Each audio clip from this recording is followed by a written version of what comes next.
Municipal ఎన్నికల్లో కాంగ్రెస్ అభ్యర్థులను భారీ ఎత్తున గెలిపించాలి అన్నారు తెలంగాణ డిప్యూటీ సీఎం భట్టి విక్రమార్క. మంత్రులు, ఎమ్మెల్యేలు, కార్పొరేషన్ చైర్మన్లు, కాంగ్రెస్ నేతలు, కార్యకర్తలు అంతా ఉమ్మడి కుటుంబంలో భాగం భావించి ప్రజాప్రభుత్వం చేపట్టిన అభివృద్ధి సంక్షేమ కార్యక్రమాలను ప్రజలకు వివరించాలన్నారు. అలాగే విద్య, వైద్యానికి సంబంధించి కూడా పెద్ద ఎత్తున దృష్టి సారించి ఈరోజు ఈ రాష్ట్ర ప్రభుత్వం ముందుకు పోతా ఉంది. దయచేసి ఈ రాష్ట్రంలో ఉన్నటువంటి మున్సిపాలిటీస్లో ఉన్న ప్రజలందరికీ నేను విజ్ఞప్తి చేస్తూ ఉన్నాను. మొదలుపెట్టినటువంటి ఈ సంక్షేమ అభివృద్ధి కార్యక్రమాలు ముందుకు తీసుకొని పోవడం కోసం పెద్ద ఎత్తున మీరు ఈ ప్రభుత్వాన్ని ఆశీర్వదించి కాంగ్రెస్ పార్టీ పెద్ద ఎత్తున ఓట్లేసి అభ్యర్థులు గెలిపించవలసిందిగా విజ్ఞప్తి చేస్తూ ఉన్నాను.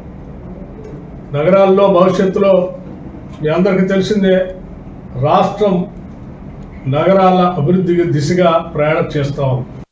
అందుకే మీరు ఈ రాష్ట్రాన్ని ఒక ప్రణాళికాబద్ధంగా అభివృద్ధి చేయడం కోసం, ముఖ్యంగా నగర రాజ్యంగా మారుతున్నటువంటి అర్బనైజేషన్ పెద్ద ఎత్తున పెరుగుతున్నటువంటి ఈ రాష్ట్రంలో మున్సిపాలిటీస్లో ఉన్నటువంటి పరిస్థితులకి ఉద్యోగ అవకాశాలు, ఉపాధి అవకాశాలు వస్తేనే పెద్ద ఎత్తున వాళ్ళకి ఉపయోగం ఉంటుందనే ఆలోచనతో రాష్ట్ర ప్రభుత్వం కోర్, ప్యూర్, రేర్ అని 3 దశలుగా విభజించి, ప్యూర్ అంటే పెరీ అర్బన్ రీజన్ ఎకానమీ, అంటే ఈ మున్సిపాలిటీస్ అన్నింటిలో ఉండేటువంటి ఆ పరిసర ప్రాంతాల్లో అనేక క్లస్టర్స్ తయారు చేసి పరిశ్రమలన్నింటిని కూడా ఏర్పాటు చేసి హైదరాబాద్ నగరం కాకుండా బయట మిగతా ప్రాంతాల్లో కూడా అభివృద్ధిని విస్తరింపజేయడం కోసం ఈ వ్యవస్థని, ప్రణాళికని ప్రకటించారు.